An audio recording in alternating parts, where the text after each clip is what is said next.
Donald Trump went after Fed Chair Jerome Powell yet again in an early morning Truth Social post, calling him too late Powell and that he's ineffective, he's politically biased, shouldn't be in his position, probably should be fired, be replaced.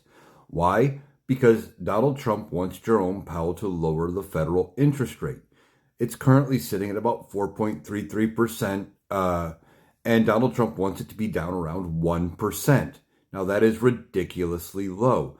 Jerome Powell is not lowering it because he's looking at things like rising costs from tariffs, inflation, things like that, and saying, no, if we lower rates, it's going to make those things worse, so we're not moving the interest rate. But Donald Trump has always been against high interest rates because he says it's too expensive for him and his rich friends to borrow money.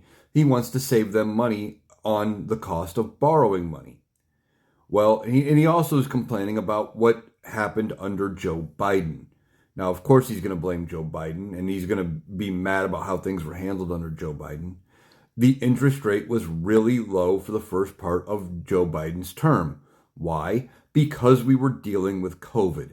A lot of people were out of work. The economy was stagnant. It was bad enough that they sent out 3 stimulus checks, and they put the interest rate low to stimulate the economy. So as there was money moving and as things were going on, it made the economy better. As that was going on, they slowly started raising the interest rate, trying to walk that line from raising it too much and sending us right back down and not raising it enough and still, causing things to spiral the other direction. Really low interest rates can drive inflation. And what Donald Trump doesn't realize, doesn't understand, and doesn't care about is that Jerome Powell and the Federal Reserve are looking at big picture numbers. They are looking at 5, 10, 15, 20-year plans and trying to see what they can do. They don't respond to the whim of the president. And Donald Trump really doesn't have the power to fire Jerome Powell just because. They have to have good cause, and I believe Congress has to approve it. I could be wrong on that. But he likes to go after Jerome Powell and says, well, Jerome Powell never should be appointed.